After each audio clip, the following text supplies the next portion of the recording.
What's up, everyone? Welcome back to my Contested Sports Podcast. This is episode 5. I'm your host, Ethan Cope. I'm here once again with Max and Alex to the right of me. Today, we're just going to be reflecting on Week 3 of the NBA season and also getting into NBA Purgatory, which I will explain later in the show.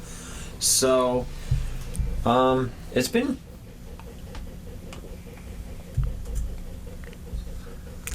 Fuck.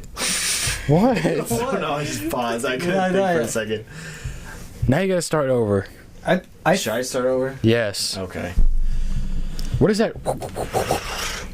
Oh, it's the fucking refrigerator. Fucking stupid refrigerator. Mom, what the fuck? That was hilarious. What the fuck is wrong with these people? Bro, I forgot to plug the refrigerator in back time. The milk went spoiled in it. Bro, it was so nasty.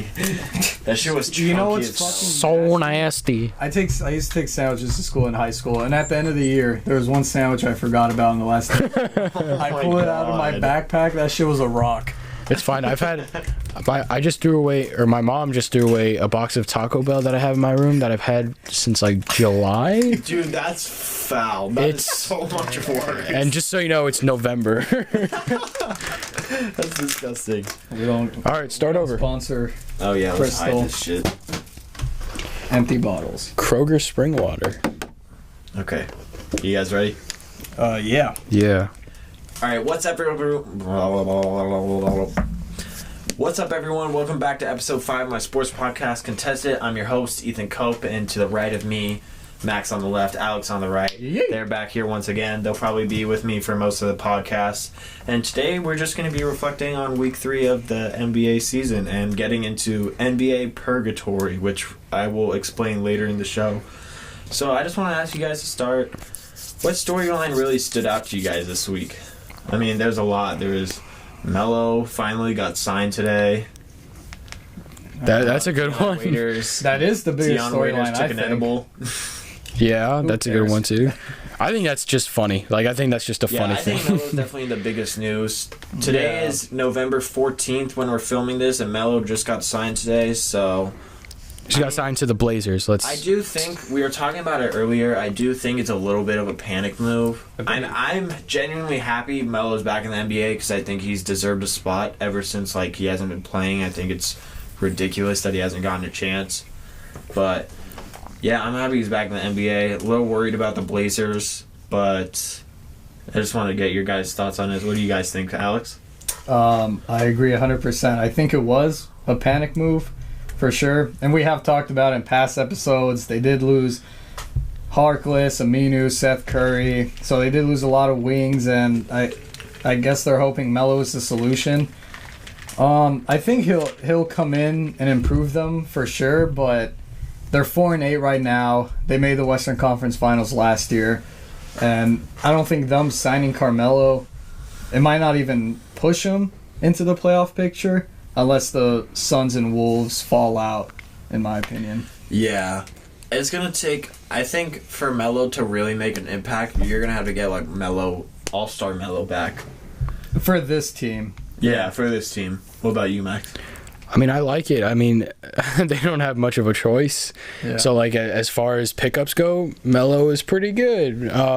Yeah. He can definitely bring energy. He's motivated again. But, I mean, just as an NBA fan, it's nice to see Melo, going to suit up. He's going to suit up again. Yeah. And I'm just happy to see that. It's nice to see that, honestly. He deserves it. Absolutely. Yeah. Like Ethan said, there's definitely a spot for him to be on an NBA roster. Yeah. Definitely, 100%. I've said this so many times. There's no way Jared Dudley should have an NBA. I knew that was coming. It's just No. I'm kidding. I'm Wait. just saying that because it pisses Max off.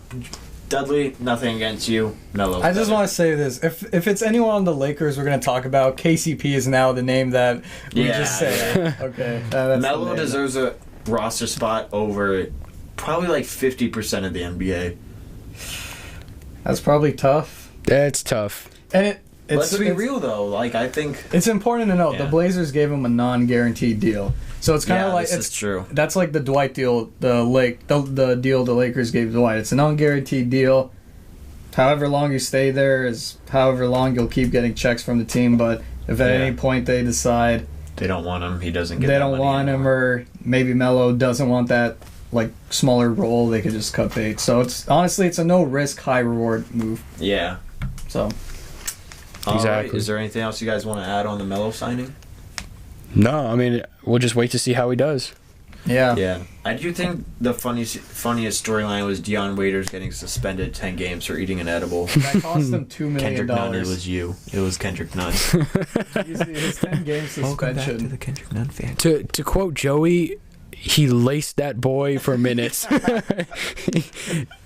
laced that boy for 1 minute. Hey, Deion Waiters would not snitch on. That's a real one, I bro. respect That's a real That's one. respect. Yeah. Anyways, that doesn't really matter. So the next thing I want to get into, if you guys don't know, Max is a Lakers fan, Alex is a Clippers Pray fan, for I'm me. a Celtics fan. The 3 jerseys right here indicate that in front of us.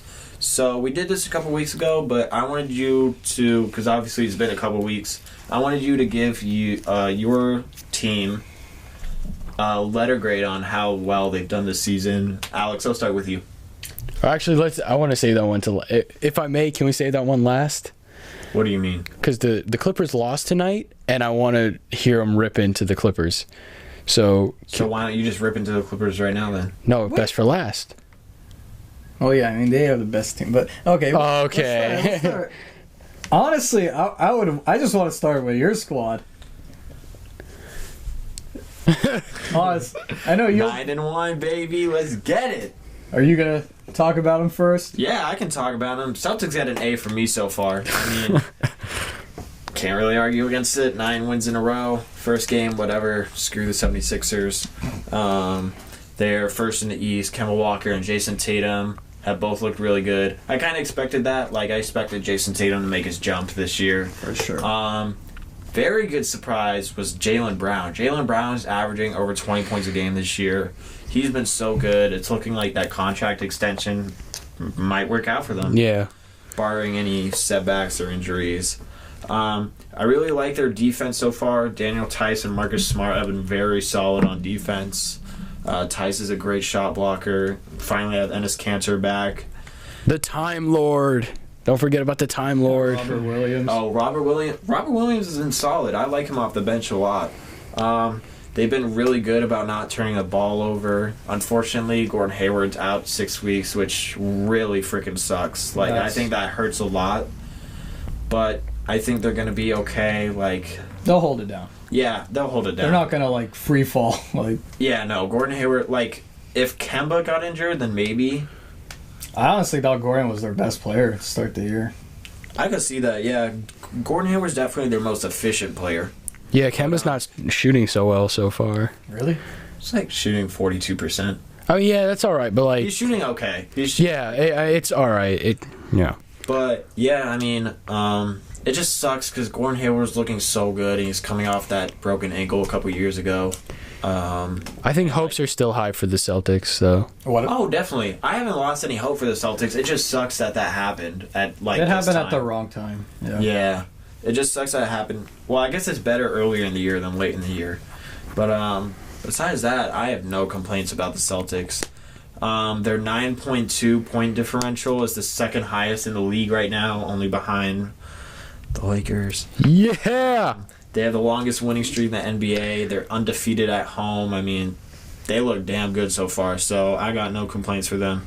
I mean, they get the full A+ from me. I don't know why that you just got an A. Yeah, They get for the real though. A+. I mean, 9-game win I would streak. say That's A+ is only if they're, like, perfect, like 10-0. I say they get the A+ because they beat the teams they're supposed to, but then they have wins against the Bucks, Raps, Mavs, and Spurs. Those are quality wins. I feel like giving them an A+ means like 100%, and they haven't been 100% this year, if you know what I mean. I mean, that means no one is ever gonna get 100%. Exactly. Like, I give them Okay, an A. no, I get it. Your Celtics are a good basketball team.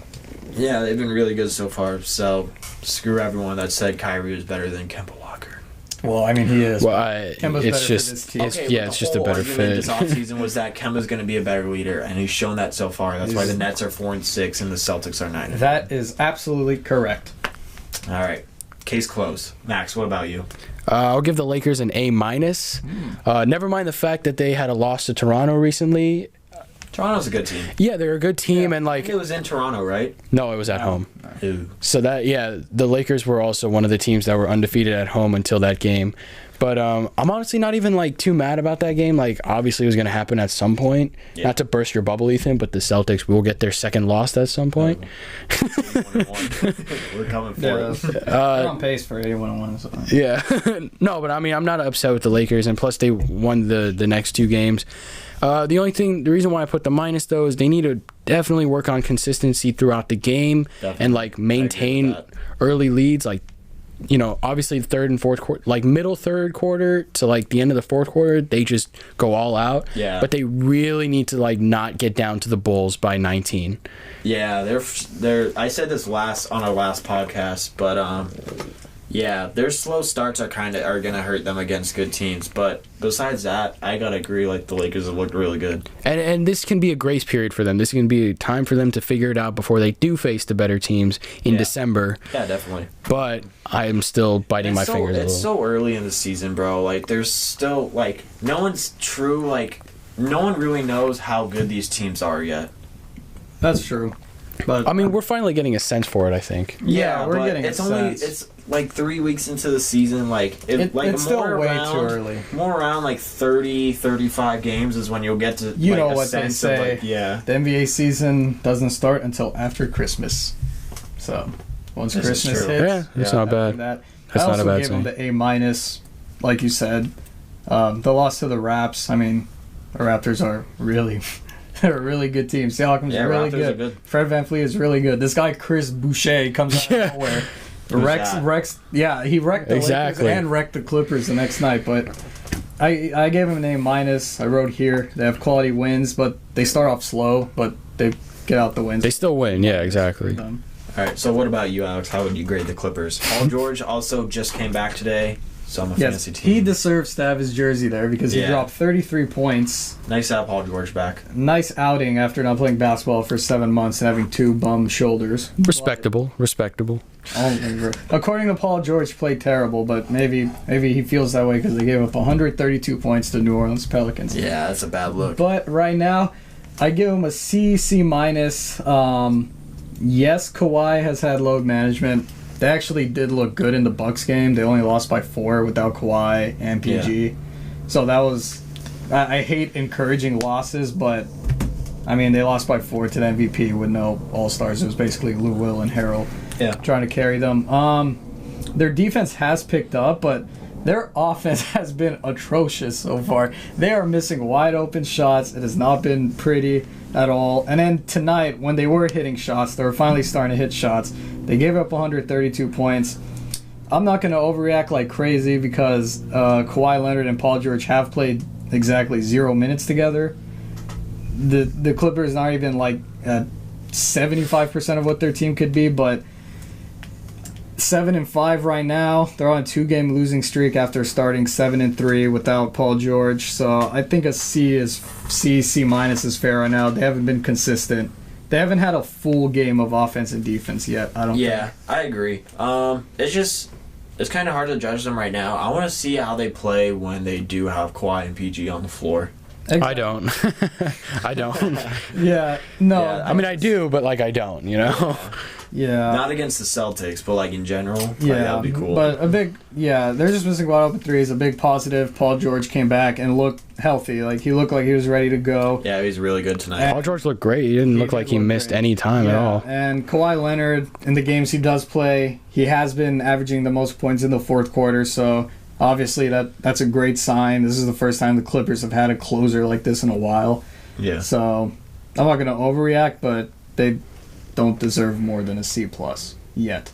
Yeah, they haven't been as good as we all thought. They've been subpar, but I assume they'll pick it up once PG and Kawhi start playing. Yeah. Yeah, I agree. All right, so get out the whiteboards. We do this every week. And on top, I want you guys to write one team that is trending up, and on the bottom, one team that is trending down. Just going to take a minute to do that real quick. Do you think I was going to go harder on the Clippers, Max? I thought you were going to like scream or something. Maybe on Christmas. Guess we'll have to see. We shall see. Oh, sheesh. We're doing team trending down and up. Yeah. Oh no, I thought it was up and down. It doesn't matter. Yeah, my thing. Oh yeah, I up. put up on top. Yeah, I'll just make some arrows. Boom. Okay. Yeah. All right, so I'll start with this one. I got Utah as my team trend. I was just showing mine. No, I'm just showing mine. Okay. He just wants to show. I didn't realize. I had Go ahead. Utah as my team trending up and Portland as my team trending down right now. Utah's look good. They're first in the Northwest. I know divisions don't really matter, but there's also like the Nuggets, Trailblazers in that division, so I think that's pretty impressive. They've won 4 in a row. They're only giving up 99.5 points per game. The Jazz. That's not surprising to me. I know, but They have a really good. still really good. Yeah, they have a really good defensive. I mean, And they've won 4 in a row in their win streak. They've beaten the 76ers and Bucks. solid. Yeah, I mean, More than they're solid, just actually. trending up. They've had a good week. Yeah. Not really much else to say. I do got to say the Trailblazers are definitely trending down. I think everyone can agree with that. Their point differential is minus 1.7 right now. Not good. Dame has really been the only bright spot. Hassan Whiteside's been solid. CJ has been a little bit disappointing, like kind of just... This Anthony Simons kid.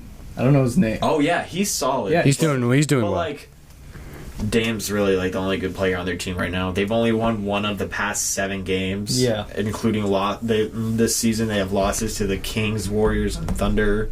Thunder aren't terrible, but it's the Trailblazers. They were in the Western Conference Finals last year. They just don't look good right now, and it's kind of... they need Nurkic back.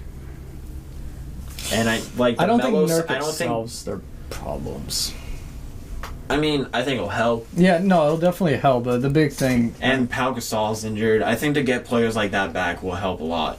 Yeah. But, yeah, they just... they're like, so far. And they're, like, especially after being in the Western Conference Finals last year. Yeah. I know, but it's just, like we always mention, after Dame and CJ, they don't really have, like, a reliable wing. Yeah. Like, Mario Hezonja is getting big minutes for them. Yeah. I mean, Rodney Hood would be their third option, I guess. Yeah, that's not a good third option. I mean, he did well in the playoffs for them. He hit some big shots, but He can't be your third best player. Like, yeah, no, He's he's got to be a bench player. Yeah. There's players who are suited for the bench. Rodney. Yeah, so what about you, Max? For a team trending up, I put the Suns. For a team trending down, I put the Spurs. I want to show the camera it more. Sorry, Jesus Christ. Before you go on the Suns, can I say something? Yeah. If you haven't watched the Ricky Rubio introduction for the Suns, go do yourself a favor Alex and just go showed watch us it. that video. I'm sorry, Ricky Rubio. If you ever happen to watch this, your voice is weird. Jesus doesn't Christ. match the person he is. Mm-hmm. Anyways, all right, Max. So I put the Suns. Obviously, they've been losing and winning games here and there, but like just overall, like they're a huge surprise this season. They're 7-4 right now. They hold the 5th seed. They won against the Clippers, so you got to give them that. Thanks. No offense. But they were able to hold their own against the Lakers. The game was really close up until like the last 2 minutes. They're just to give you some stats. They're a top 5 team. They're top 5 in team points per game with 116. They're number 1 in field goal percentage with 47.5. Number 1 in assists with 28.5 per game. And number 3 in three-point percentage with 38.8% per game. Pretty good. Yeah. And honestly, Monty Williams is doing a great job. And if the Suns keep this up, and if they make the playoffs, Coach of the year. Monty Williams is absolutely hands down the coach of the year. Oh, No doubt. 100%. After what that team went through, like, I thought them winning 30 games was like going to be a plus for them because they haven't had They that look in like so they could long. win like 35 or 40 right yeah, now. if they hit the 40 mark, That's impressive. if they make the playoffs, Monty Williams deserves to be head who- coach, no doubt. You know who Monty Williams is? Monty Williams is the John Gruden of the NBA right now. As Alex watches football. Yeah. Max doesn't Nobody really knows. know. I expect him to know. Why is he always has to mention this? John Gruden. Because John Gruden has taken the Raiders, who were supposed to be trash this year, and like went through all the Okay. drama with AB and Montez Perfect, and now they're 5-4 and almost have a wild card spot. But Good yeah, point, yeah. Monty Williams definitely deserves a lot of credit. Hopefully they can keep it up. I mean, for Suns fans, and also, I don't really care if they make it. But. Monty Williams was an assistant on the Philadelphia staff, and he was getting head coaching interviews. If I was the Sixers and I had the opportunity at that time, I probably would have hired Monty and fired Brett Brown. Yeah, I don't like Brett Brown as a coach. Yeah. But Well, you just don't like the Sixers. Huh? You just don't like the Sixers. No, but Brett Brown. But let's be real. Brett Brown is not that good of a coach. Well, I think this season his weaknesses are being shown. Like, it's just the team just doesn't play together, and you're starting to see a lot. Right. Okay. Anyways, so my team trending down is the San Antonio Spurs. Yes. I don't know, and this is kind of slept on, but they've lost 3 straight. They're 5-6 on the season. They hold the 9th seed. Offensively, they're not bad, but like defensively, that's where their problems are really starting to show. They're 21st in opponent points allowed with 112 points allowed per game, 26th in opponent field goal percentage. That means every game on average they're letting opponents score 47%.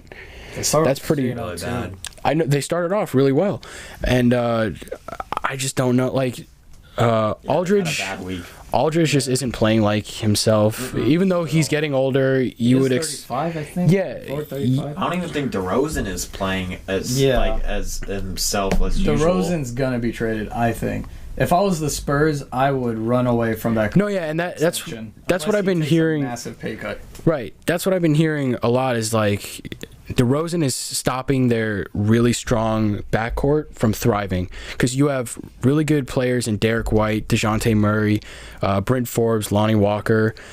Yeah. Those very young backcourt. Right. Those 4 right there are enough. Pair them with Aldridge, give them another few pieces. That's a really competitive playoff team. Yeah. I just obviously the move is to trade DeRozan, but I honestly don't think like what kind of value they could get at this point. Well, here's the thing. He's solid, but I don't think there's a lot of teams that would trade for. Maybe Miami. I saw Orlando. He's a hard player to fit in because the Celtics could trade for him. You wouldn't want that because the Celtics backcourt is already really solid. But also he's hard to fit in. He's hard to fit into the modern NBA because he's so reliant on the mid-range shot. He doesn't shoot. He has 0 threes he's made on the season. This season. He doesn't even shoot that much either, and he did that last year. I don't even know. Yeah, I don't know. It's a huge dip off. Listening, so it's like the Raptors started forcing him to shoot threes. Yeah, I don't know. And now he's just like. Well, I mean, it was better. Threes are worth more than twos. With the Raptors. But I don't think they'll re-sign him. And the Spurs pride themselves on finding guys through the draft and overseas, but like they really do need to start making like off-season moves and trading. Move on from LaMarcus Aldridge too. I think they need to move on from LaMarcus Aldridge and DeRozan. Sorry, you guys have a good young. No, I think they can. They can keep Aldridge. They can let Aldridge retire as a Spur, but I think DeRozan, you can trade him. You can get a lot of value for him. I still think you can get a lot of value for him. I think you could get. I think a max like 1 first-round pick at this point. I think a first-round pick and a couple players. Yeah, I think a couple players. I wouldn't do that. But I think teams would do that. It just depends on the team. But yeah, depends on the team and the situation. All right. So what about you, Alex? Okay, so my team trending up. I hate to say it because they are my second least favorite team, the Houston Rockets. Disgusting. So right now they started off 3-3, and they have had really bad losses, but they're on a 5-game win streak. They haven't beat quality opponents. They beat the Grizzlies, Warriors, Bulls, and Pelicans. But then I would say the quality win they did have was against the Clippers last night. And I was extremely heated while watching that. But they started off 3-3. They got to 8-3. That's good for second in the Western Conference. Those wins weren't that impressive in my opinion, but I mean they started off 3-3, got 5 wins. Now they're a top 2 seed in the West, and in the Western Conference, those wins are extremely important. So, yeah. And James Harden, I dislike watching you so much. I've never been so. I don't like watching I've never been more frustrated watching James Harden, a player like James Harden. It's just insane. And then my team trending down is the Portland Trailblazers for the many reasons Ethan stated. So they started off 3-3, not horrible, but not great. Since then, they've been in a slump. they're 1-5. They lost to the Nets, Kings, Raptors, Clippers, and the big team they lost to was the Warriors. That was a tough one. There was no way that they could lose to the Warriors, and they're trending down because this was a team that made the Western Conference Finals last year. I honestly was never high on Portland that much. I never believed in their backcourt of CJ and Dame eventually just, I don't know, taking that next leap. I think they've probably hit their max of what that team could be, and they're stuck with that team. And also, the injury to Zach Collins hurt them. Because they don't have any reliable four right now. Oh, yeah. Their front court is so depleted right now. It's like they're starting like Scalabissier or Mario Hezonja with Whiteside. It's just like... Yeah, besides Whiteside, I mean... That's what I was trying to say. Like, they need Nurkic, they need Pau Gasol, they need Zach Collins. Like, they need to be... Their front court needs to be healthy. Their especially rotation right now is horrendous. Yeah, outside of Dame and CJ. And especially because Pau Gasol, Zach Collins, and Nurkic, they can all kind of space the floor a little bit. They're good mid-range, sometimes even from three. Also good defenders. Yeah. And Hassan Whiteside is so limited in what he can do. He's pretty much just a post player on offense and defense. Yeah, which is great, but they do need a little bit more size. They're a team that's on the lookout for a Kevin Love or a Danilo Gallinari trade. Yeah, I think both of those two players would fit well in Portland. Especially Kevin Love and Gallinari. I think Gallinari more so. I think it's easier to bring him in because they definitely have the pieces. Has a fat contract. Right, they definitely have the pieces for Gallinari. I don't know about Kevin Love, though. Yeah, so to your point about the Rockets, we're going to get into one player trending up, one player trending down. If you guys want to write that down real quick, I'll start.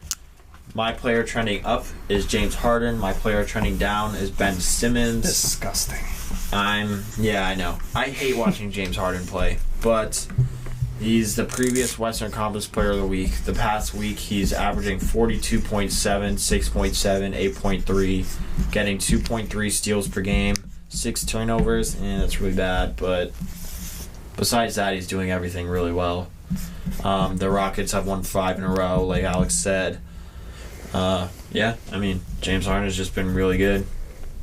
And then I have Ben Simmons trending down because he just recently missed a few games due to injury. His points per game, rebounds per game, and assists per game are all down from last year. His turnovers are up. And I know that's last year, but his numbers have been going down since he's returned from injury. Still hasn't shot a three-pointer.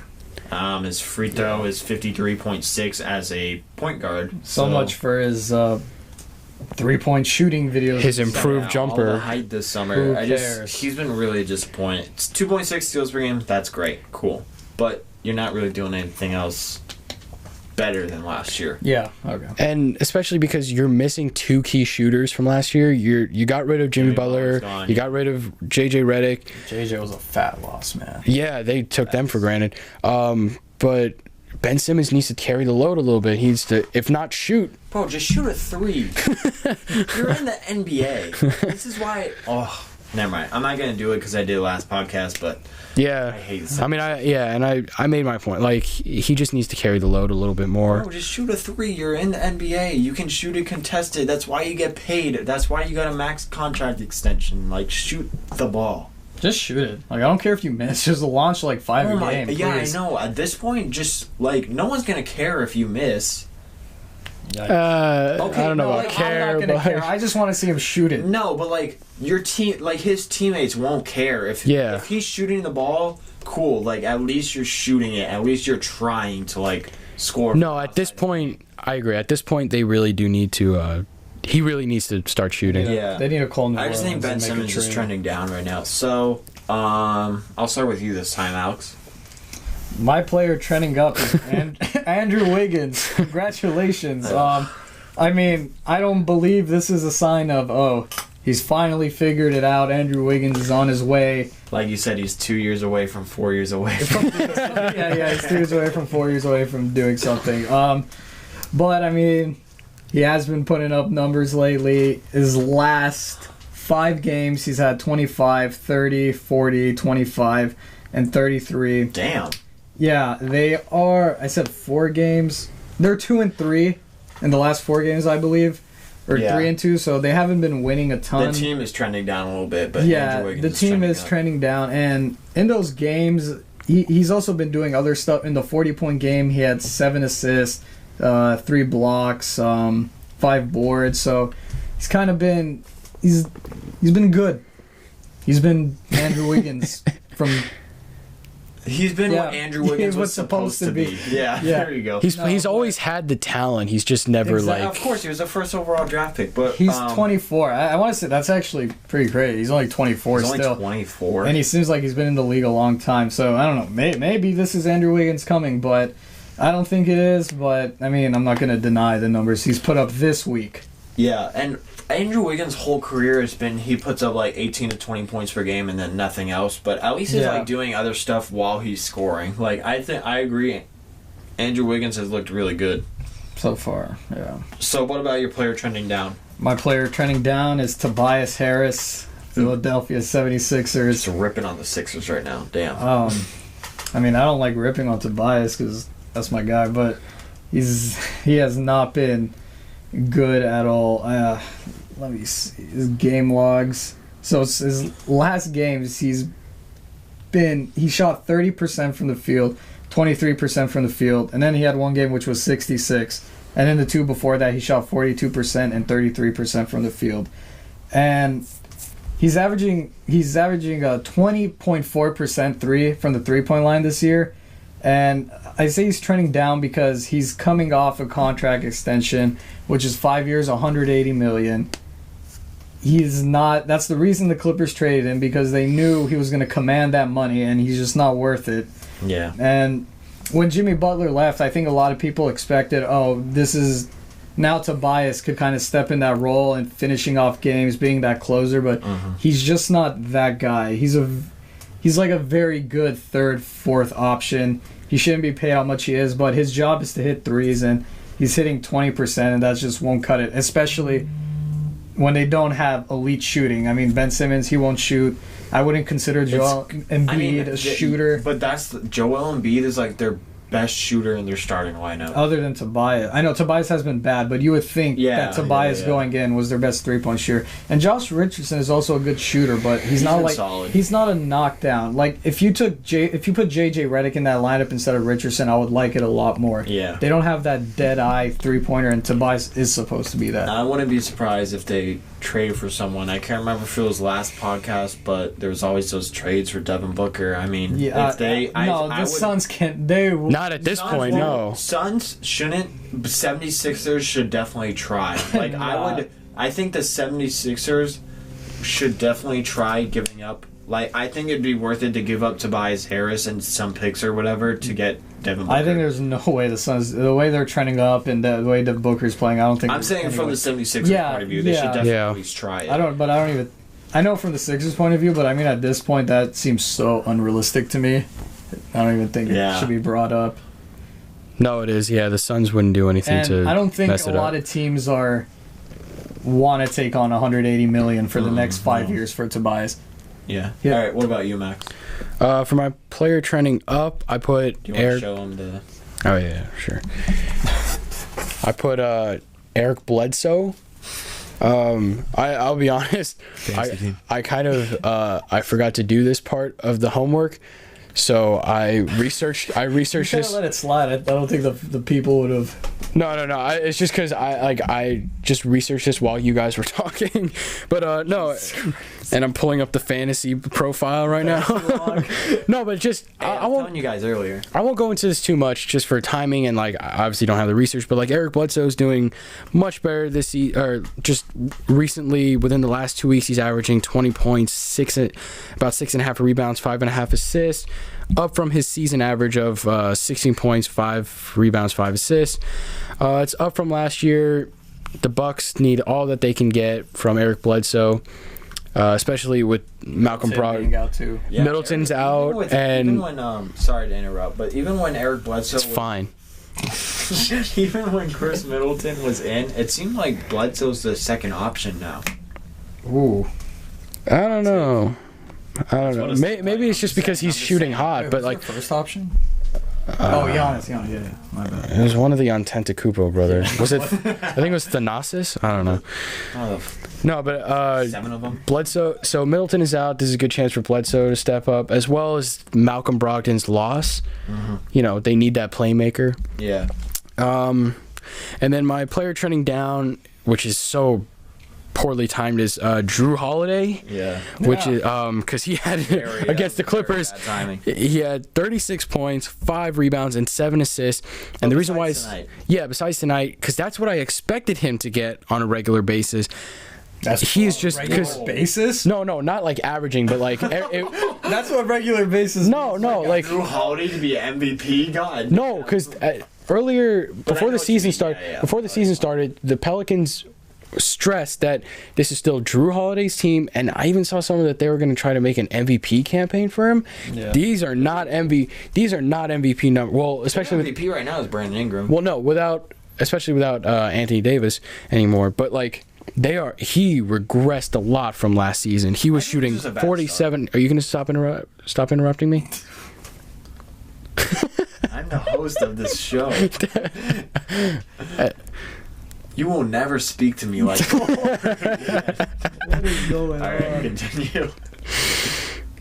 I don't even know. Basically, all of Drew Holiday's numbers are down, except for rebounds. It's about the same. But like, he was averaging over 20 points, 5 rebounds, 7 assists last season, on 47% field goal shooting, which is really good. This season, he's shooting 36% from the field, and he's only averaging 14 points a game. He is getting a little better, but like this 36-point performance came when there's no Josh Hart, no Brandon Ingram, no Lonzo, and then obviously no Zion. But like those first 3 guys, didn't have Kawhi. Yeah, and those first 3 guys. Oh, or Patrick Beverly. Patrick Beverly too.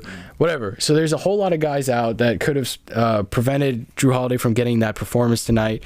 But Drew Holiday did. You got to give him props for it.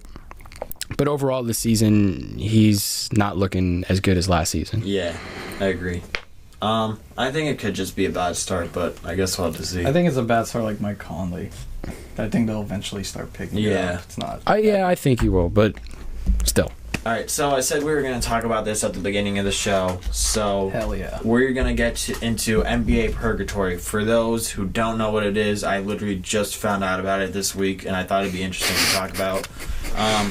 To put it simply, when a team is in NBA Purgatory, it means they're consistently stuck in this rut where they just can't get any better as a franchise.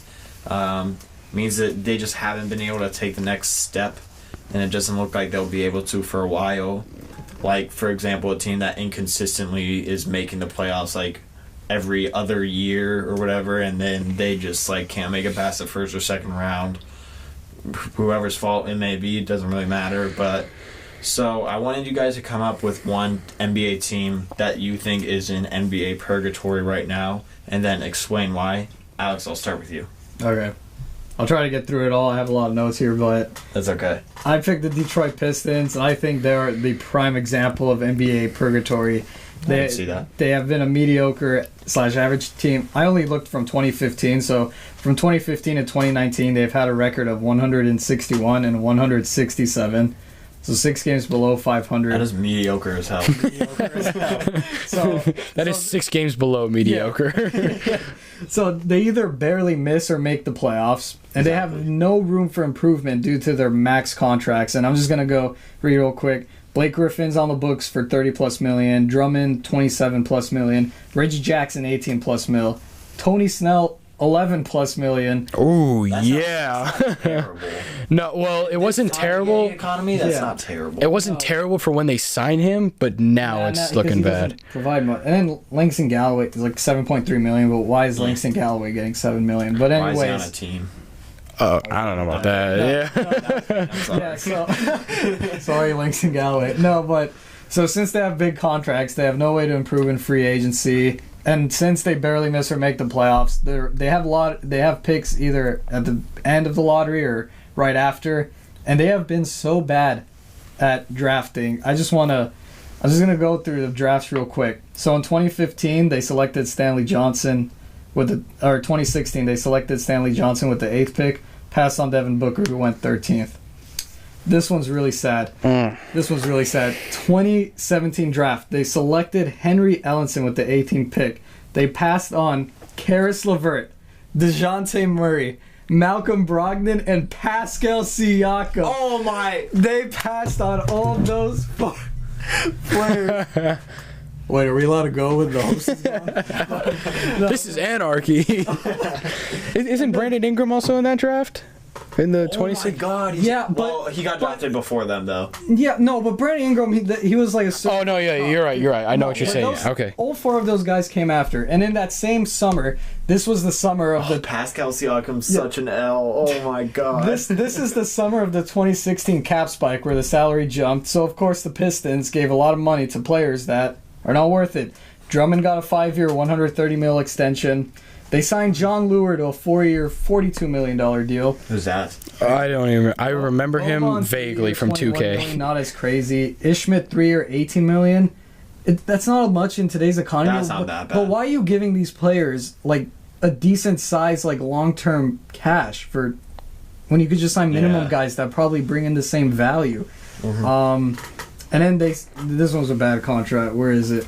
They gave Reggie Jackson 5 years, $80 million. That's tough. Okay, and then this one's also really sad. 2018 draft selected Luke Kennard with the 12th pick. He's been solid this year. They passed on Donovan Mitchell right after Luke Kennard. And in that same draft, they also passed on Bam Adebayo, Jared Allen, John Collins, and Kyle Kuzma. And then Kuzma. And then No, Donovan Mitchell. No, I love that because no, I love that because he was like Luke Kennard's not playing that bad, and then he mentions a possible future Hall of Famer in Donovan Mitchell. And then in that, so that was the 2018 draft or 2017 draft, I believe. And then after that, that was the season. This was the trade I think that just cemented and stamped him as NBA Purgatory. Blake Griffin, you are AG, but the Pistons traded for Blake Griffin. They gave away Tobias Harris, Avery Bradley, Boban, and a 2018 first-round pick. Who did that 2018 first-round pick turn out to be? Shai Gilgeous-Alexander. And so now they have Blake on the book, 5 years, $173 million. So they had no pick in the year draft after that. Well, there was no telling that they were going to pick Purgatory. This is a 100% hardcore roast session of your favorite basketball team. I'm sorry, Detroit Pistons fans. No, but this is why you are in NBA. Okay, but there's no telling that they would have drafted Shea because from what it seems like they would have drafted someone way worse than Shea. I'm just saying, the pick they traded, the Clippers were smart enough to select Shai Gilgeous-Alexander. Maybe the Pistons would have selected, I don't know. The draft picks suck because you never know how good rookies are going to be, but but if they even hit on one of those picks, they missed a lot. No, but Luke Kennard isn't playing that bad this season. It's not, but when you pass on Donovan Mitchell, I'm sorry. Even Kuzma. Kuzma's from Michigan. They should have drafted him, bring him home. What is this? And then this year, of course, they have no room for anybody to sign. So they signed Derrick Rose to a mid-level. They signed Joe Johnson and then just waived him. They signed Markieff Morris, Tim Frazier, whatever. I like the Derrick Rose signing just because I like Derrick Rose. They selected Sekou. Derrick Rose is also good. They selected Sekou Doumbia this year. We'll see how that turns out. Hopefully it's not a bust for the Pistons because they've just literally missed out on everyone for 5 years in a row. Take 5 seconds, a moment of silence to pray for the Pistons. And the Detroit Pistons. This isn't NBA Purgatory. This is NBA Hell. So far this season they're 4-8 with Blake Griffin and Drummond being the top 2 paid players. So just to end it real quick, due to the Pistons' lack of young talent, their failures to draft young talent, passing on multiple All-Stars for players that aren't even on their team anymore except for Luke Kennard, and giving big salaries to players that don't deserve it, forces them to not be able to make any moves. They have no future because they have no young talent to look forward to except Luke Kennard. But when you say Mitchell was drafted literally 1 pick after him, bro, could you imagine if they had Donovan Mitchell and Pascal Siakam on rookie contracts? They could have still traded for, and they still could have traded for Blake if they really wanted to at that time. But anyways, when your top players are Blake Griffin and Drummond, unless they start a full rebuild and trade those guys, they will be in an endless cycle of NBA purgatory. All right. Detroit Pistons. That was good. If I want to go, I'll let Max go first. No, first of all, that was a really good little expose. I definitely agree with that. Max, you can say yours next. For my NBA Purgatory pick, I chose the Rockets, and they're not as bad as your guys' picks. But wait, who's Ethan's pick? He didn't say anything. I mean, I know who his pick is. They don't know. It's fine. No, but they're not as bad. Obviously, they're a consistent playoff team. They're really competitive. But I choose them because they've been so close to a championship so many times and have been just barely short. But yeah, they've been competitive. On paper, they look good. I mean, they've been in the playoffs since 2013. But basically, so let's get into it. Since 2013, actually since 2014, James Harden has had that second superstar with him, or at least a lot of help around him. He had Dwight Howard in 2014 and 2015. Fast forward, he had Chris Paul in 2018, 2019. 2018 was their best chance to make the finals, obviously with Chris Paul sitting out Game 7, which really hurt the Warriors. Really hurt the Rockets against the Warriors. That was D'Antoni's decision. Chris Paul, I don't know if you guys remember, he was slamming the seat. He was saying, put me in. I think they should have, obviously, because they would have won. That's a tricky thing, though. I think they would have won. I was just saying the injury thing is tricky because just to get over this quick, if a player plays and they get hurt, then they'll say the team rushed him too early. This is no win situation for the team. I guess, but I still think that's a risk. To beat the Warriors, I mean, you got to take it. And now they've traded Chris Paul for Russell Westbrook. We don't know how that's going to turn out. Harden and Westbrook don't have great playoff experience personally. Apparently, Harden wants these players on his team, but they just don't end up working out.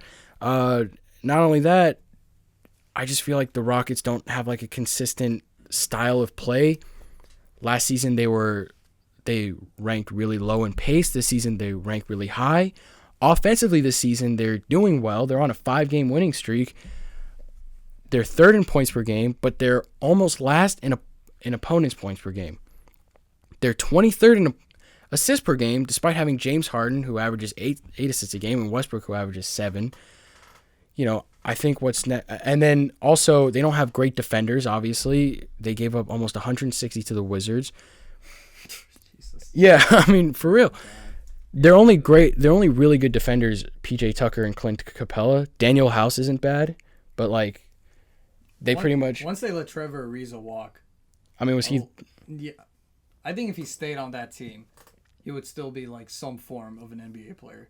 Yeah, possibly. But also, who was really underrated on their team last season was Kenneth Faried. Yeah, he did really well. He stepped up. Yeah, but he's not on a team. I know, and that's so dumb that they didn't re-sign him because they need another big, and they need a more defensive presence. I think Kenneth Faried could have been that defensive presence. He brought a lot of energy, but never mind that. They didn't sign him. So where do they go from here? Personally, I think that the Rockets need to rebuild their team.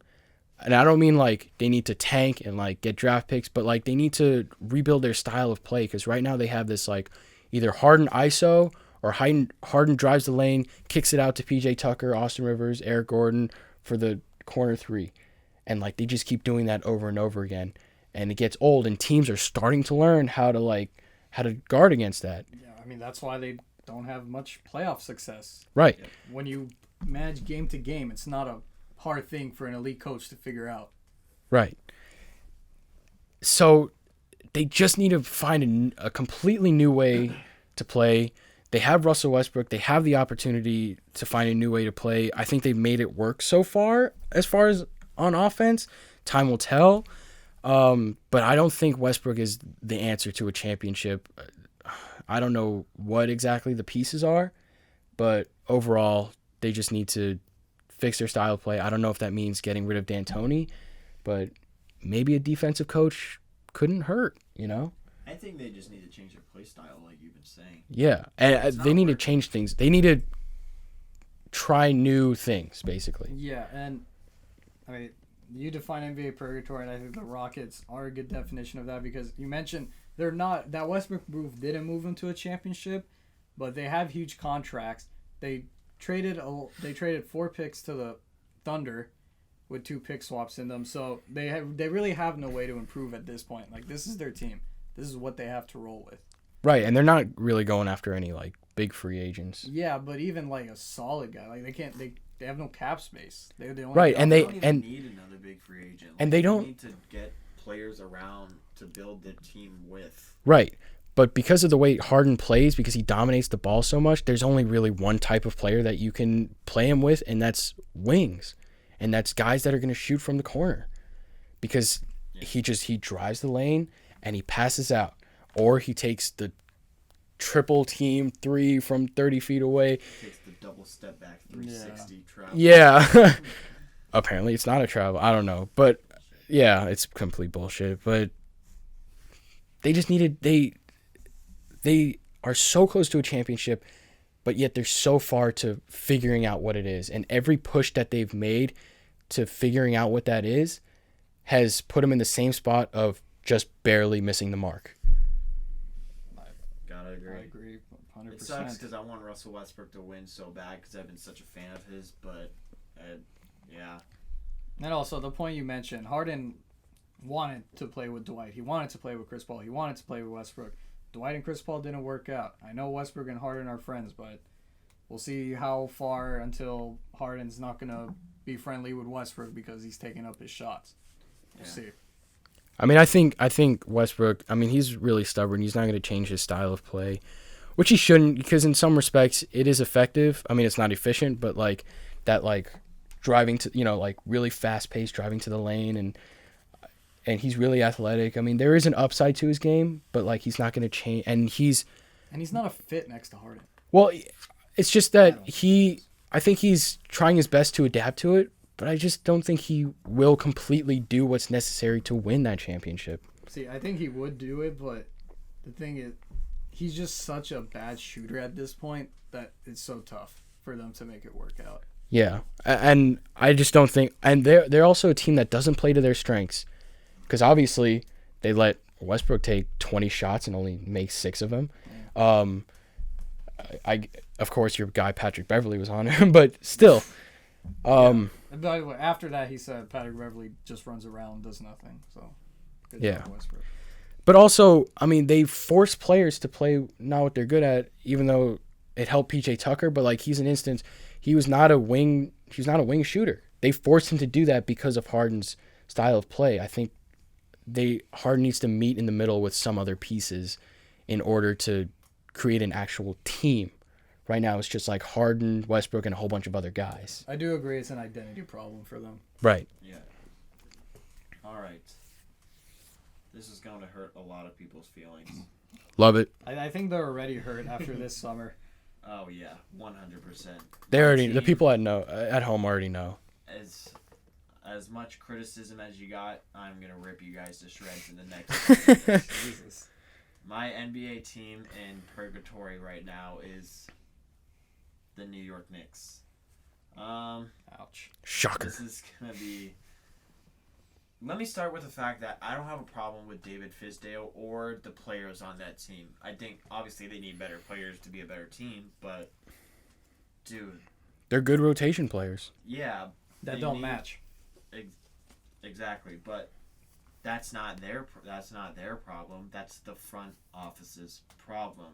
How do you expect David Fizdale to coach a team like that to the playoffs? You were supposed to get, I'm going to destroy these fools right now. You were supposed to get KD, Kyrie, and Zion. You had to settle for RJ Barrett, and you signed Taj Gibson, Julius Randle, Marcus Morris. Bobby Portis. Like, dude, the front office is so garbage. I'm so glad I'm not a Knicks fan. I would be so depressed if I was a Knicks fan. I agree. Anyways. The whole thing, like, earlier this week with Scott Perry and... Steve Mills. What's his name? Yeah, Steve Mills. You basically just told your coach that he's fired without officially firing him. Just throw him under the bus. Yeah, like, what is wrong? Like... Oh, dude, that's not how you do that. What? And it comes from the top. Yeah, owner. exactly. James Dolan, sell the team, bro. Please sell the team. Or just take a step I feel back. Bad for Knicks fans. You know what Matt Barnes said? I don't exactly. No hope James until he Dolan, sells. sell the team. What, James Listen to Dolan Matt watches the Barnes, pod? bro. You've done nothing good with them. James You've been Dolan, you terrible. watching? Yeah, their front office is complete garbage. They haven't won a championship in 46 years. 46. That's more than twice as old as we are. That's terrible. That's twice the numbers on those jerseys. That's almost. My dad is almost that old. That's not My bad. dad's 52. But Okay. that's almost as old as my dad. Like, that's terrible. You had chances with Melo, and guess what? The 3 years you made the playoffs with him, first round exit, second round exit. The organization is run so poorly. You traded Kristaps Porzingis. You guys are so dumb. Like, why would you... They traded Kristaps to get rid of cap space because they gave such horrendous contracts. Exactly. They're like, what? Why would you do that? That's terrible. You're fixing your mistakes by making more mistakes. Dude, Kristaps Porzingis, who else is going to be 7'3" that can shoot threes? Well, Like, yeah, that's true. exactly. No, exactly. There's no one like him. Boban. I'm not saying he's like the best player in the league. He's a generational He's a talent, unicorn. but there's no one like him. Exactly. He's the unicorn, which that really doesn't mean anything.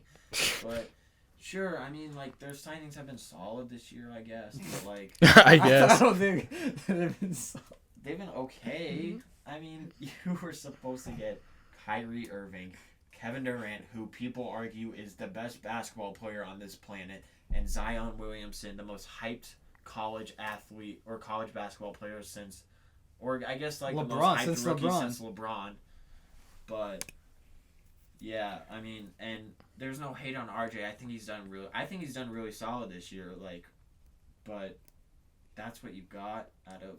And the that. players they have around RJ don't fit his style. Oh my God! He Bring up the shooting. Bring up the shooting. What? They're shooting like 40% on the year. Yeah, that's bad. Something like that. That's really It's bad. really bad. Even RJ is shooting really bad. Yeah. I mean, they've missed the playoffs each of the past 6 seasons from 2010 to 2013, like I said. First round, second round exits. Since 2000, they've made the playoffs only 4 times. Melo has been like the only perennial all-star they've had this decade. Since, Like they since had like Patrick Ewing. They had Amari Stoudemire, but he wasn't like he was on the Suns. Like, he was solid. They haven't reached 40 wins since 2013. That's 6 years. God. Since they haven't made the playoffs, they haven't even reached 40 wins. We don't know how that feels. I mean, Actually, I feel bad at this point. the Lakers. The 2017 NBA draft. The 8th pick, Frank Nidolinka, or whatever that is. Frank Metallica. Frank! You passed. Oh my God, dude. You passed on Donovan Mitchell. Bam, I don't even need to get into it. Kyle Kuzma's in that draft. John Collins. John Collins is better than Frank Nidolinka, or whatever the hell his name is. I think Middle it's metal. Nikita. Whatever. If that L's silent, I don't care anymore. Dude, even Luke Kennard was a better pick. Like, what has he done? It's like when Soulja Boy says Drake, he's like, Frank. No, but Ntilikina? No, he's a good defender. He's like a diet, watered down DeJounte Murray. Allen, OG Anunoby, who has been good this year. Kyle Kuzma, even Josh Hart has been better. Ooh, my God, Knicks. Oh, good Lord. Pascal Siakam wasn't even drafted. What? He wasn't even in the draft. What do you mean? Not in In that this draft. 2017 draft. Yeah, he wasn't. Which one was he in? Didn't he 2016. go undrafted? Nah, he won 27. 2016. Why is this? Whatever. Ethan's sources Point is, are you passed on corrupt. Pascal Siakam, who's looking to be like a perennial all-star now. I mean, you guys have done nothing good. No, well, I mean, everybody knows their mess ups. Talk about them now, though. Like, we got they're Siakam was they're 2016. they're huge headliners. Talk about all the mistakes that they made recently. What are they doing with their franchise? They have no direction. Exactly, they don't have a direction. That's why they're in NBA purgatory right now. If the Knicks can't do anything next offseason... Well, there's no free agents for them to do anything. Maybe they give Montrezl Harrell a max. That's tough. That's real tough. That is. You guys aren't set up for the future at all. I liked the Julius Randle signing, and that was it. I think even their players have. I mean, Marcus Morris is. I don't even think people enjoy being there. No, Marcus Morris isn't being. He's not doing too badly, but like they're tanking Julius Randle's game. His turnovers are going up so much. He's still got that ball in a China shot. Are, like, not as good. They sign solid players, but they don't match. Right, they have no system. Like they have no. Knicks organization. It was where players' careers go to die. Jesus. I mean, they did. Sorry.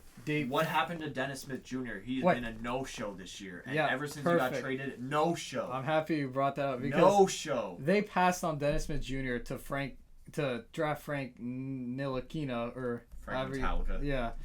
But then they traded Kristaps Porzingis for Dennis Smith Jr., who they could have just drafted that year. And they haven't even used him, bro. Like, he's rotting on the bench. Oh, absolutely. I mean, Dennis Smith Jr. in the year that he had with Dallas, like he looked decent. Yeah, he looked really good. Like high on him, but like I'm not either, but like, bro, he was a lottery pick for a reason. No, yeah, he looked really good. He was averaging 13 points a game. His passing was starting to go, like, it looked decent. When he went to the Knicks, he made no improvement. It was literally like it was almost like the same number. He went like into a drain. Like, where has he been since he's gone to the Knicks? I don't know, but and I'm not putting this against Dennis Smith Jr. I'm talking about the Knicks organization because they've done this to so many people. Yeah, I mean, there's nothing. The playoffs, they have arguably been the worst franchise in all of sports. I think they are the worst team in the NBA for sure. Worst team in the NBA. Worst. They might not even have the worst record at the end of the year. Worst run organization in all of sports. Exactly. That's like they suck. Like we get that, but the thing is they suck and they have no direction. Like the president was talking about making the playoffs this year. Yeah. My guy, what are you talking about? Exactly. Like, at least the Hornets know they're rebuilding. Their best player is Terry Rozier. I don't know about rebuilding. They're just building. They overpaid the hell out of him. The Hornets have a direction they want to go in. And maybe I would actually disagree, but maybe they're not exactly set up for that right now. But like they're clearly rebuilding. Like I want to put them in NBA purgatory right now. The Knicks have sucked for so long. This whole millennium basically all 19 years of the 1,000-year millennium. Since 2000 they've sucked. And there's no other way to put it. Their front office has been complete garbage. The last good coach they had was Jeff Van Gundy. That's true. Which was in like the 80s and 90s. They made the finals in 2000, that was the I last think. time they were really No, they made it when they faced the Rockets. No, they faced the Spurs in a shortened season. Oh, that's right. Anyways. But after that, it's just been a shit show. Yeah, they've been so bad. And honestly, you won't be able to argue with me. There's no worse organization in the four major sports. Right Look, let's Knicks fans, let's look at this as an opportunity to look on the bright side. Just stop. This is no. This is as bad as it gets. This is rock bottom. Yeah. So technically, everything is uphill from here. I mean, knowing the Knicks, it could get worse. I mean, even Brooklyn's this is uphill, but away. like, go watch KD and Kyrie. Yeah, I mean that's who you wanted on your team anyway. Go watch them. Or just watch old hardwood classics or something like that. Just watch Patrick Ewing highlights for 3 hours. Do yourself. Even if they did have a direct, like none of their young guys, except like R.J. Barrett. Like I'm not really that high on Kevin Knox. I'm not that high on Frank Nicola. I'm not that high on Dennis Smith Jr. Like, yeah. I don't think that's. I mean, from like their own draft picks. Yeah, but RJ the only guy that did have potential to actually be a superstar was Kristaps. Traded him, good. So that's it for this roast session of the New York Knicks. Jesus. Yeah, I'm sorry, Knicks fans. If you guys are watching this, if you want to dislike the video, I guess. No, you know what? You know what's crazy is that they would 100% agree with you. Yeah. They would 100. There's not. You roasted the Knicks, but there's no way you could have roasted the Knicks better than their own fans. Yeah, definitely. Max Kellerman is a masterful roaster of the Knicks. So is Stephen A. Smith, and Stephen A. Smith isn't Stephen A. Smith a Knicks fan? Yeah. He fucking hates the Knicks. Max Sorry. Kellerman was a Knicks fan, but then he said he stopped being a fan because he thinks there's a rule after 20 years of just like bullshit that you could leave. Honestly, I would leave after like 5. No, not 5. No, 5. Like 10. Whatever. Bottom line, they have no direction, which is the worst thing. They suck, but they don't have any direction. No, but look. And they had no direction, then fine. If they sucked and had a direction, no? You mean? Yeah, that's what I meant. If they sucked and had like a direction they wanted to go in, and they were clearly doing that, then that's cool. Like, Look, the harder the rain, the brighter the rainbow. This rain is not the best, but just go along with it. I don't think there's a rainbow after this rain, though. No. I mean, cloudy and ugly. Just hope that, I don't know, just take some pills and get high for a while and just wait this season out. Excuse me, we're not going to promote this. No, for Knicks fans, come on, they're already on it. Come on now. Just, this is as bad as it gets. Just hope that it'll go even slightly uphill from here. Things are going to get really, really bad before they start to get better, obviously. Yeah. So this is really, really bad. All right. That's it for the Knicks. We're going to get into our signature segment, No Cap or Cap, to end the show today. And I want to... so my first statement for you guys is the Boston Celtics are the real deal this season. Cap or no cap? Real deal as in, like, making the finals? Or yeah, like a finals contender. Not maybe to win it, but, like, to make it out of the East. No cap. Yeah. Oh, okay. Also, I'll be nice. Also, before you I'll guys put start, no cap. For those of you who don't know, who haven't seen any of the episodes yet, cap means you disagree, and no cap means you agree. I know that might get it twisted, but yeah. Don't get it twisted. So, no cap. Celtics are final, or at least Eastern Conference Finals contenders. Yeah, I think finals might be like pushing it just a bit, just because I think because the West is too good. No, but I mean just because the Bucks and Sixers. Well, even out of okay, this is why I think I would choose. This is why I said no cap. I think the Celtics are a more together team than the Sixers. That's for sure. The chemistry is great. I think they're a deeper team than the Sixers. Yeah. I mean, obviously the Sixers have more talent. They have Joel Embiid. They're more top heavy. Yeah, Their but lineup I mean the Celtics are deep. They're deep. The only at this point I think they're better than the Sixers. The only competition they have is the Bucks. Smart coming off the bench for $11 million per year. That's really good. I think there's a higher. I think the more realistic scenario would be them beating the Sixers and advancing to the finals. I wouldn't say they beat, even though they beat the Bucks in the regular season. I'd still probably put my money on Giannis in that series. Oh, yeah, I agree, even as a Celtics fan. But I do think they are contenders to make the finals this year. But hey, they're really exciting to watch, and I mean, they move the ball really well. They're scoring really well. I mean, there's nothing you can knock them on. Watching the Celtics in the 2 years Kyrie was there. Last season was probably a shit show for you. Last season was terrible. And they still finished like the 5th seed, swept the Pacers in the first round. I still felt miserable watching them. Yeah, well, at least you made the playoffs, all right? No, I know what he's talking. Watching the Lob City Clippers for like 4 years after they lost to Houston. Get rocked in the second round. Not even that, but like they were just so boring to watch at some point. It was just like, my God, change something. This is... Yeah. So my second statement is Aaron Baines is a serious candidate for MIP this year. Cap? No cap, but I'm going to explain why. Please do. Aaron Baines' numbers have gone up in each of the 5 major categories. So points per game, rebounds per game, assists, steals, and blocks. They've all gone up, like, significantly from previous years. And he's only getting 1 turnover per game. He's shooting 59% from the field, center, whatever. He's shooting 50% beyond the arc, and he's Aaron Baines. And he's Aaron. I love how you finished that. But I think he could. Like, I think if he keeps this up, I think the Suns keep their thing up. Like, he could definitely win and my most improved player by the end of the year. Yeah, I don't think he will win it. I'm not saying he's going to, but I think he's a candidate. Yeah, the only reason I say cap is, like you said, if he keeps it up, I don't think this is sustainable for Aaron Baines. Yes, the reason why I don't think it's sustainable is because DeAndre Ayton is out. And I think DeAndre Ayton, unfortunately, I think he hinders the Suns a little bit. And I think he'll definitely hinder Aaron Baines' performance a lot. Aaron Baines, you said one turnover. Aaron Baines doesn't dribble a whole lot. Yeah. He's really, when he shoots, he's a catch-and-shoot guy.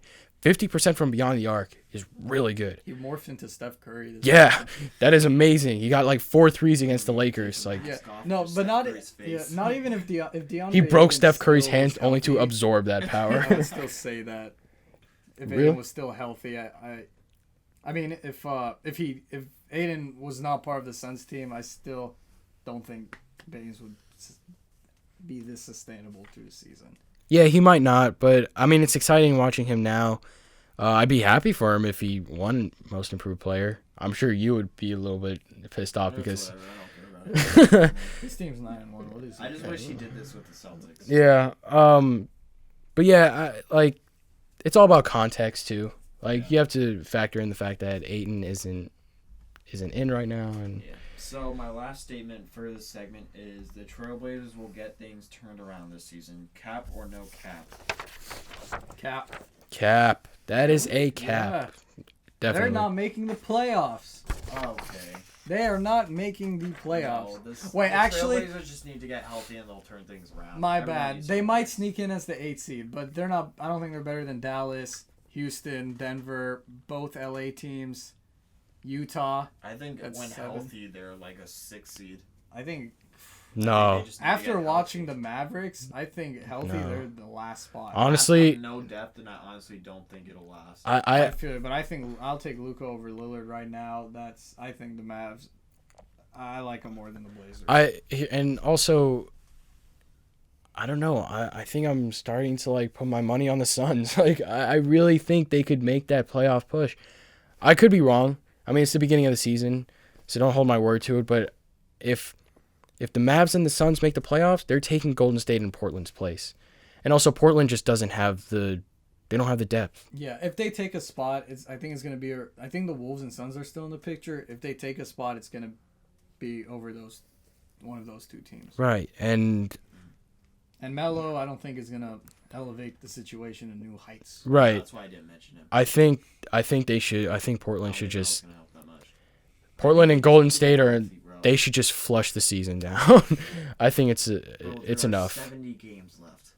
I know, but if they don't make moves, yeah, if they just stay as is, I think once they get healthy, they can at least be a playoff team. Maybe. I would say because they're 4-8 right now. Bro, John Collins is still weeks from coming back. Nurkic might be months from coming back. By the time those two come back, Zach Collins. Zach Collins, my bad. Yeah. Zach Collins is still weeks from coming away. Nurkic is probably months from coming away. They're 4-8 right now. By the time those guys come back, they might be too far out of the picture to even make a comeback. That's why. Yeah. It all depends how they do until they get back. In my humble opinion. But I want to hear your opinion since you said no cap. I just think when I feel like this is just bro, the Trailblazers are just better than this. Then again, I think they can get healthy. Yeah, and I always do this every season. I always count out Dame. I'll still keep counting out the Blazers. I've never been hyped on them, and I still don't think the Nuggets should have beat them last year. They really should have. They should have. They didn't. But like when people were like, "Oh, the Blazers made the Western Conference Finals," I don't care. I still don't think they're a top 7 team in the West now. So.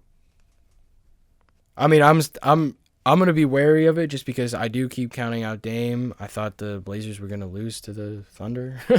I think I was very wrong with that one. Yeah. But yeah, I mean, yeah. Anyways. What did they play today? No, in the playoffs. The Blazers were Thunder? Yeah. Yeah, in the playoffs. Oh, okay. Last year when Dame hit the 3 in Paul George's face. He said, "I'm sending you guys home." First of all, it's stuff like that. No, it's stuff like that that makes me like wish I didn't count out Dame so much, but I do. So Dame's a baller. Oh, I didn't mean this tie. I was waving like bye. I think Dame's a baller. I just don't think that team is balling as much as he is. No, I know, but like I try not to like. I'm gonna try not to underestimate Dame's power to lift a team, but then again, my gut tells me that they won't make the playoffs. Yeah. I don't know. I have to disagree. But is there anything that you guys want to go over about today's games? We saw Kristaps Porzingis make his return to New York. What else happened? Oh, the Clippers lost to the Pelicans. We already talked about that. Yeah.